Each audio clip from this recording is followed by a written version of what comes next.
Good morning, students. This lesson is of class 6th for the subject of Geography, Chapter 5, North America, Location, Political Divisions, Physical Features, which we will continue from page number 66 of your textbook, titled Madhuban ICSC Geography 6, and is being submitted to you on 12th July 2021. This voice is of Millie Bhatnagar. This week we will continue with our study of physical features of North America. Western Cordilleras. Along the western part of North America, between Alaska in the north and Isthmus of Panama in the south, stretches a series of young-fold mountain ranges that form the Western Cordilleras. So the term Cordillera is used to refer to the parallel ranges, the Alaska Range, the Coastal Range, the Sierra Nevada, the Cascades, and most important, the Rocky Mountain Range. The mountains have steep slopes and high peaks. The highest mountain peak is Mount McKinley. The Coast Range, the Cascades, the Sierra Nevada lie along the Pacific coast. Between the ranges, along the Pacific coast and Rockies, are several intermontane plateaus, such as Columbian Plateau and the Colorado Plateau. There are many active and extinct volcanoes and hot springs within the system. It is also a region of earthquakes. In fact, lying very close to the Pacific coast, it forms part of the Pacific Ring of Fire. Central Lowlands. It extends from Hudson Bay in the north to Gulf of Mexico in the south. This region, also called as the Great Central Plains, which lie between the Western Cordilleras and the Appalachian Mountains.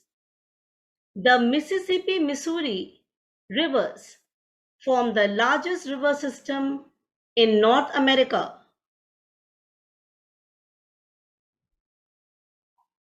Appalachian Highlands. Compared to Western Cordilleras, the Appalachian Mountains or Highlands are lower. They have an average height of 1,000 meters to 1,800 meters. They lie parallel to the margin of the continent from Newfoundland in the north to Atlanta in the south. Mount Mitchell is the highest point. The Appalachians are old fold mountains and were once higher than the Rockies. However, glaciers and rivers have eroded them over millions of years. The eastern slopes of the eastern highlands facing the Atlantic Ocean are steep. The rivers that rise in these highlands flow across a plateau called the Piedmont Plateau, located at the foot of the highlands, before descending to the eastern coastal plains in a series of waterfalls. Since the edge of a plateau has many waterfalls along its length, it is referred to as the fall line. These waterfalls are utilized to generate hydroelectric power.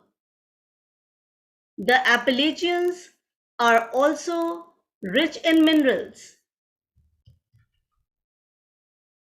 Let us take a short break. You are requested to kindly pause your audio for 3 to 4 minutes and answer the following questions in your notebooks after listening to them carefully. Number 1. Which is the highest point in Western Cordilleras?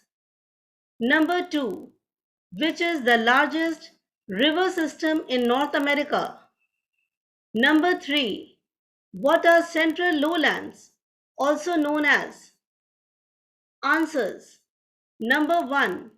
Mount McKinley. Number 2. Mississippi, Missouri rivers. Number 3. The Great Plains. Finally, we will discuss about the water bodies in North America. It has several large rivers. The most noteworthy among these rivers are the Mississippi, Missouri River,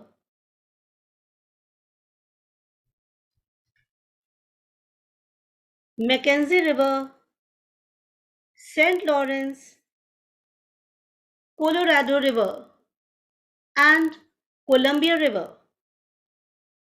All these rivers have helped in the development of the economy of North America as they provide water and fertile soil for agriculture and generation of hydroelectric power. Home assignment. Fill in the blanks 3, 4 and 5. Give one word answer 2, 3, 4 and 5. Write in about 20 to 30 words 4 and 5. Answer in about 50 to 60 words 2, 3, 4. Give reasons 1 and 2. With this, we end this session. Thank you.